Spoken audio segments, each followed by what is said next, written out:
Assalamualaikum warahmatullahi wabarakatuh. Selamat datang para mahasiswa Yayan Tulungagung jurusan Ekonomi Syariah. Pada kesempatan kali ini saya akan menjelaskan dalam pertemuan pertama mata kuliah Ekonomi Industri. Materi pengantar. Tujuan pembelajaran perkuliahan hari ini yang pertama, kita akan membahas metodologi pembahasan dalam perkuliahan Ekonomi Industri. Kemudian yang kedua, definisi dan ruang lingkup ekonomi industri. Kemudian yang ketiga, perkembangan ilmu ekonomi industri. Metodologi pembahasan ya terkait dengan materi ekonomi industri kita kaji. Yang pertama dari pendekatan empiris dari penelitian-penelitian jurnal. Kemudian yang kedua dari pendekatan teoritis dari teori-teori yang dapat kita dapatkan dari buku-buku. Definisi dan ruang lingkup ekonomi industri. Menurut Hasibuan, industri merupakan kumpulan perusahaan-perusahaan yang menghasilkan barang-barang homogen atau barang-barang yang memiliki sifat saling mengganti yang sangat erat. Artinya dalam pembahasan ini kita akan mengkaji bagaimana perilaku industri yang homogen ya, yang memiliki karakter produk yang sama yang bisa saling mengganti fungsinya.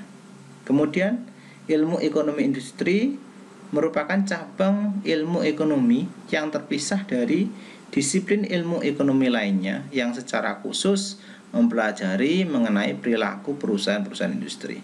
Jadi yang dimaksud dengan ilmu ekonomi sangat luas ya. Nah, pada mata kuliah ini kita hanya mengkaji aktivitas-aktivitas dari perilaku ekonomi di industri saja. Karena kalau kita kaji pelaku industri itu ada banyak sekali ya, salah satunya yaitu perusahaan industri. Kemudian ruang lingkup. Persoalan utama yang dibahas dalam ilmu ekonomi industri adalah berkaitan dengan perilaku perusahaan-perusahaan industri dalam bersaing. Jadi intinya bahwasanya industri itu tidak sendiri, ada pasarnya yang kita maksudkan, ada yang pasar monopoli, yaitu mereka tidak memiliki pesaing. Yang kedua ada pasar oligopoli, kemudian ada pasar monopolistik dan pasar persaingan sempurna. Nah, itu nanti akan kita bahas dalam satu semester ke depan yang kaitannya bagaimana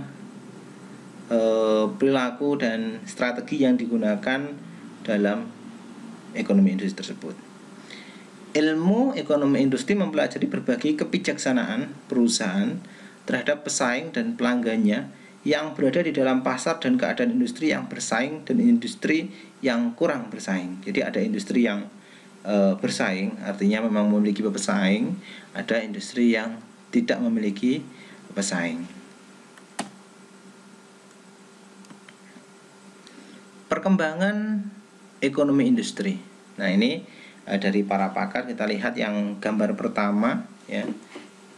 Ini yaitu Adam Smith mengeluarkan buku The Wealth of Nation ya. Ini yang sering dan kita kenal sebagai bapak ekonomi dunia. Dengan ini ya bukunya yang terkenal Wealth of Nation. Teori perusahaan yang menjadi awal mula lahirnya ekonomi industri. Jadi Adam Smith ini bukan orang yang pertama mempelajari terkait dengan keilmuan ekonomi sudah dipelajari sejak lama, akan tapi terkait dengan teori-teori ekonomi ini berkembang pada saat abad ke-17 ya, zamannya Adam Smith ini dengan teorinya yang sering kita kenal dengan teori klasik ya, bahwasanya apabila suatu perusahaan memiliki sumber daya yang besar, artinya pekerja yang banyak, maka akan menghasilkan produksi yang banyak pula, sehingga ini akan mensejahterakan masyarakat. Nah, ini teorinya Adam Smith. Jadi perlunya sumber daya manusia atau pekerja yang banyak. Tapi nyatanya tidak seperti itu yang terjadi ya. dengan konsep pasarnya, yaitu konsep pasar bebas ya, artinya tidak ada intervensi terhadap pasar, sehingga pasar itu hasil dari tarik menarik antara permintaan dan penawaran. Tapi yang terjadi, muncullah yang namanya persaingan tidak sempurna, ya, monopoli. Kemudian yang kedua, Alfred Marshall dan Joseph Schumpeter menemukan pemikiran ekonomi industri berupa teori permintaan, utilitas dan konsep biaya dan faktor produksi. Alfred Marshall, Principles of Economic 1980 dan Industrial and Trade 1919. Kemudian berkembang lagi, muncul pakar baru, munculnya teori kompetisi yang tidak sempurna. Nah, ini mulai dibahas teori persaingan yang tidak sempurna oleh John Violet Robinson, ini perempuannya, dan analisis monopolistik. Selanjutnya, pada tahun 1950-1960 muncullah pemikiran-pemikiran fundamental yang berkontribusi besar bagi perkembangan ekonomi industri hingga saat ini. Jadi sebenarnya dari teori-teori sebelum teori klasik ya, ini sudah ada pemikiran-pemikiran terkait dengan kajian ilmu ekonomi. Akan tetapi pada tahun-tahun tersebut, ya abad ke-17, ini adalah tahun-tahun di mana banyak teori-teori yang penting yang masih dipakai sampai saat ini. Nah, ini makanya dalam histori ya, ini yang dibahas rata-rata mulai dari abad ke-17. Walaupun sebelum itu sudah ada gurunya Adam Smith ini ya, Aristoteles dan lain sebagainya.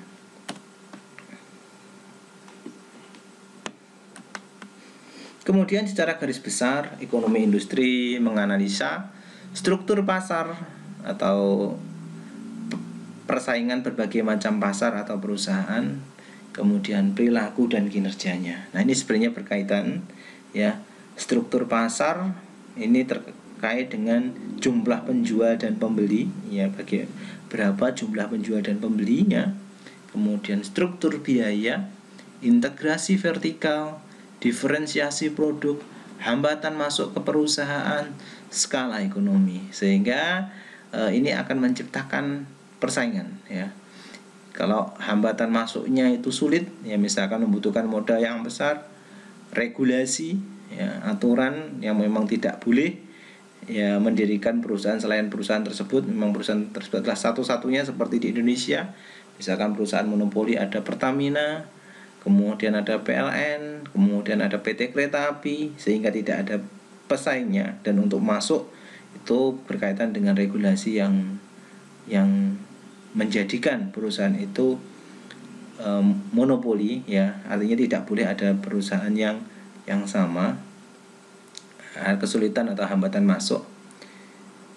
Kemudian perusahaan-perusahaan ini dengan skala ekonominya dan latar belakang struktur pasar tadi, maka akan menentukan strategi harga, strategi produk, kerjasama, iklan, riset, dan inovasi, sehingga menghasilkan kinerja dari perusahaan tersebut ya. Jadi dari sumber daya yang dimiliki ya, atau struktur pasar, kondisi saat itu, kemudian menciptakan perilaku atau strateginya, kemudian dari strategi itu akan menciptakan hasil atau performa. Nah, ini menciptakan perusahaan yang efisien atau anak efisien.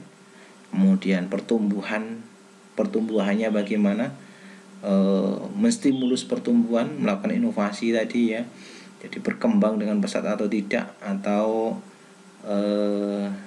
landai saja pertumbuhannya.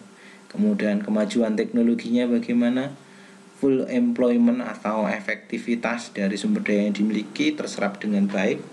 Kemudian pemerataan ya. Jadi poinnya di sini dalam satu semester ke depan kita akan membahas terkait dengan bagaimana perusahaan ini berperilaku dalam, yang pertama adalah persaingan, kemudian strateginya bagaimana sehingga menciptakan performance yang seperti apa. Nah, seperti itu. Kemudian ya ini ya lebih detail kita cek ya, perusahaan pada pasar persaingan tidak sempurna seperti yang saya sampaikan tadi. Struktur pasar berbicara atau mengkaji terkait dengan persaingan dalam pasar. Ya, yang pertama ini pasar persaingan tidak sempurna ya. Bila ada perusahaan memperoleh pangsa pasar jauh lebih tinggi dibanding yang lain, mereka akan memperoleh keuntungan yang lebih dengan menentukan harga di atas biaya, sehingga harga produk menjadi jauh lebih mahal. Karena kenapa? Karena pihak produsen atau pihak industri tidak memiliki pesaing, sehingga dia bisa melakukan diskriminasi. Apalagi barang yang dihasilkan itu memiliki urgensi ya, atau tingkat kepentingan yang tinggi. Misal ya kayak di Indonesia ini PT Pertamina menghasilkan produk yang sangat dibutuhkan oleh masyarakat, yaitu hubungannya dengan energi, bahan bakar minyak ya, sehingga mereka ini bisa memonopoli, sehingga untuk Pertamina ini dikuasai oleh negara ya, karena di negara kita memiliki sistem ekonomi campuran. Beberapa hal ini mengacu pada pasar ya, beberapa hal ini diintervensi oleh pemerintah. Nah, ini untuk Pertamina ini termasuk yang diintervensi oleh pemerintah, sehingga harga ini tidak dibebaskan ya, atau harga ini tidak dibiarkan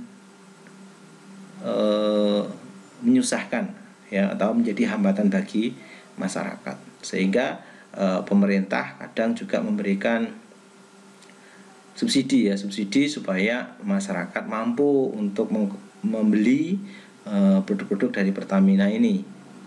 Kemudian yang kedua yaitu kekuatan monopoli ini dapat menimbulkan kerugian berupa inefisiensi.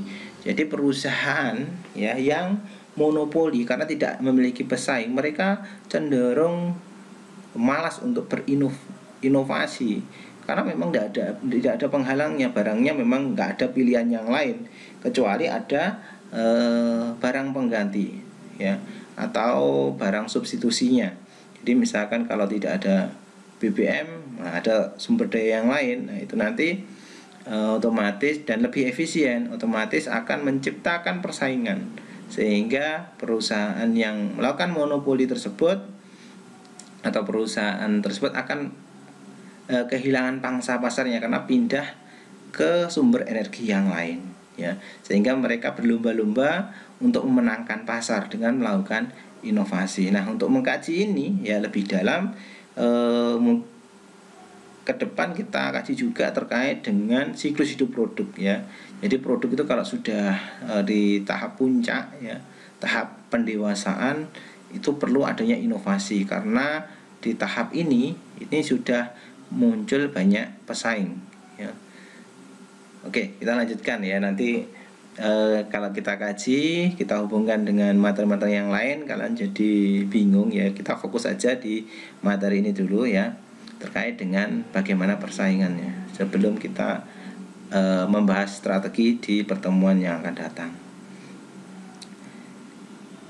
Nah, ini ya, menciptakan ketidakadilan dalam pendapatan dan kekayaan. Sebenarnya teori monopoli ini sudah ada ya. Ini kegagalan dari teori ekonomi klasik ya. Bahwasanya kebebasan pasar itu memang bagus, menstimulus bagi para pembisnis, para pengusaha untuk menciptakan inovasi untuk memenangkan persaingan, untuk melakukan eksploitasi sumber daya ya, sehingga akan menciptakan kekuatan ekonomi yang luar biasa ya, sehingga karena ini ya karena sifat alami manusia ya, sifat alami manusia yang punya rasa rakus ya, tamak ya, mereka ingin menguasai. Nah, bahkan menghilangkan rasa-rasa manusiawi ya, melakukan penindasan pada konsumen-konsumen, khususnya konsumen-konsumen yang lemah. Nah, itu. Jika pembeli menaikkan harga di atas biaya, pembeli tidak memiliki alternatif lain karena memang monopoli ya satu-satunya mengontrol harga dan mendiskriminasi konsumen.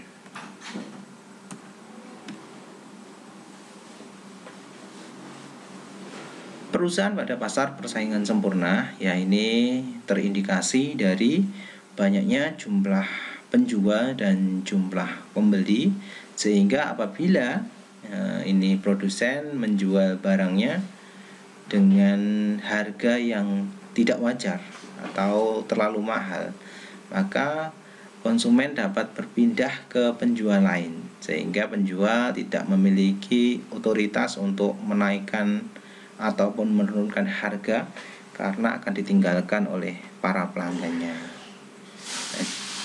Kemudian perusahaan kompetitif memiliki sedikit pengontrolan harga, ya ini maksud saya tadi, dan pelanggannya dapat berpindah ke pelanggan lain. Baik ya, demikian materi hari ini.